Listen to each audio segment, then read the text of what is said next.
ഇറ്റലിയിലെ ലാൻസിയാനോ പട്ടണത്തിൽ ഒഫീഡ എന്ന സ്ഥലത്ത് റിച്ചറല്ല എന്നൊരു യുവതി ഉണ്ടായിരുന്നു. അവൾക്ക് തൻ്റെ ഭർത്താവിനോട് അതിയായ സ്നേഹമായിരുന്നു. ഭർത്താവിന് തിരിച്ചും.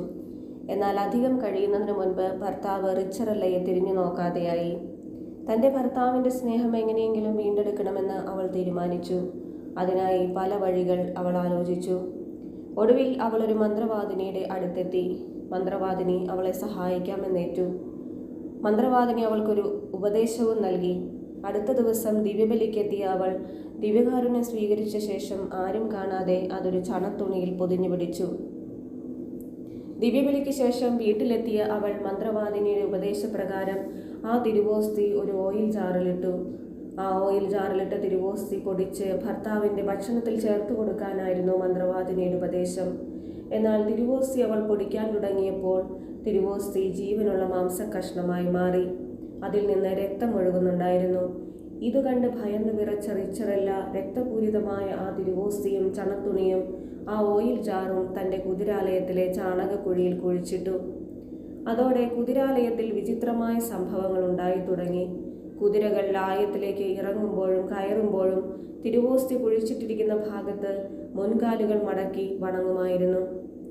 തൻ്റെ ഭാര്യ റിച്ചറല്ല കുതിരകൾക്ക് എന്തെങ്കിലും മന്ത്രവാദം ചെയ്തിട്ടുണ്ടാകുമെന്നാണ് കുതിരകളുടെ വിചിത്രമായ ഈ പ്രവൃത്തി കണ്ടപ്പോൾ അവളുടെ ഭർത്താവിന് തോന്നിയത്. എന്നാൽ അയാൾ അത് കാര്യമാക്കിയില്ല. കുറ്റബോധത്താൽ റിച്ചറല്ല ഏറെ അസ്വസ്ഥയായി. 7-ാം വർഷം അവൾ അതീവ പശ്ചാത്താപത്തോടെ കുമ്പസാരിച്ചു.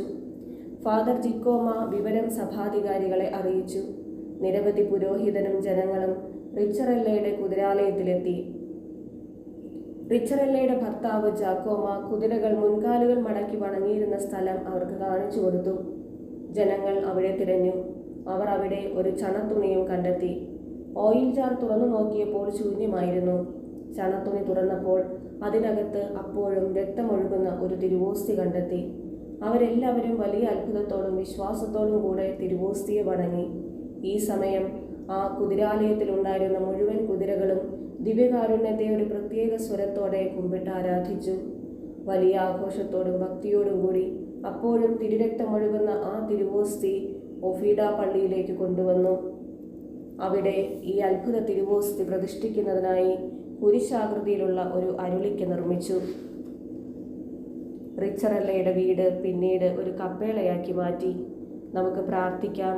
പാപിയുടെ നാശത്തിനല്ല, അവൻ്റെ മാനസാന്തരത്തിന് വേണ്ടി സക്രാരിയിൽ കാത്തിരിക്കുന്ന പരിശുദ്ധ പരമദിവ്യ കാരുണ്യമേ, ഈ ദിവ്യകാരുണ്യ അത്ഭുതത്തിലൂടെ നിർമ്മലമായ ഹൃദയത്തോടും പരിശുദ്ധമായ കരങ്ങളോടും മാത്രമേ അങ്ങയെ സ്വീകരിക്കാവൂ എന്ന സന്ദേശമാണല്ലോ അങ്ങ് നൽകുന്നത്. എന്നും യോഗ്യതയോടെ അങ്ങയെ സ്വീകരിക്കുവാൻ ഞങ്ങളെ അനുഗ്രഹിക്കണമേ എന്ന് അങ്ങയോട് ഞങ്ങൾ പ്രാർത്ഥിക്കുന്നു. പരിശുദ്ധ പരമദിവ്യ കാരുണ്യത്തിന് എന്നേരവും ആരാധനയും സ്തുതിയും പുകഴ്ചയും ഉണ്ടായിരിക്കട്ടെ.